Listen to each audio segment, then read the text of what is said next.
제가 스스로 감추고 있었지만 제 안에 사람에 대한 인정에 대한 욕구가 숨어져 있던 것을 하나님께서 보여주셨던 거죠.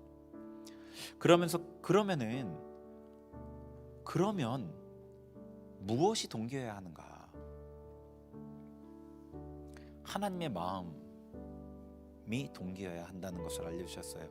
영혼을 사랑하는 마음, 공동체를 사랑하는 마음, 하나님께 주신 그 마음으로부터 출발해야지 이것이 바른 동기이고 하나님께서 그럴 때 내 그 어떤 헌신을 기쁘게 받으신다는 것을 알려주셨어요. 제 동기가 온전치 않으면 공동체가 부흥해서 공동체는 유익이 되더라도 저는 하나님 앞에 죄를 짓게 되는 거죠. 입다가 하나님의 영으로 능력을 받아서 전쟁을 해서 이겼어요. 이스라엘을 구원했어요. 그럼에도 불구하고 입다는 하나님 앞에 온전치 못했던 것처럼요. 여러분이 하나님의 일을 하는 동기와 목적이 무엇인가요? 하나님의 일을 하는 동기와 목적이 무엇인가요? 그걸 생각해 봐야 돼요. 하나님의 일을 하는 동기와 목적이 무엇인지. 하나님의 능력을 받으면 자기가 갖고 있는 능력으로 일을 할 수는 있어요. 그런데 하나님의 마음을 받지 못하면, 그래서 자기가 동기가 되어서 하나님 일을 하게 되면 하나님과 상관없게 돼요. 하나님께 받는 상이 될 수 없어요. 우리가 하나님의 일을 앞세우면서 자기 이익에 집중하면 입다와 같이 될 수 있는 거죠. 무리하고 비윤리적인 서원을 했던 그 입다와 같이 될 수 있는 거예요.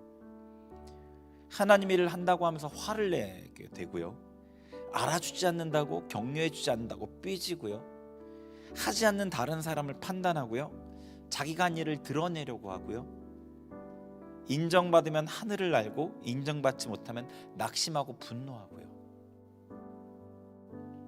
무리하게 사람들을 채근하고의 일을 진행하려고 하게 되죠. 왜냐하면 그게 내 일이고 나의 존재 가치를 드러내는 거기 때문에요. 하나님의 마음을 받지 못하고 자기 일을 위해 일하게 되면 이렇게 된다는 겁니다. 그래서 하나님의 일을 맡기기 전에 하나님께서는 하나님의 사람들을 훈련하시되 하나님의 마음을 품는 훈련을 시키셔요. 여러분, 입다는 사사였어요. 굉장히 중요한 직을 맡았어요.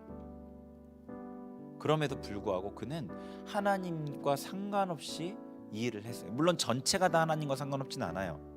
어떤 부분은 입다도 믿음으로 했어요. 근데 전반적인 그 전체적인 틀은 그의 지도자됨에 포커스가 맞춰져 있었어요.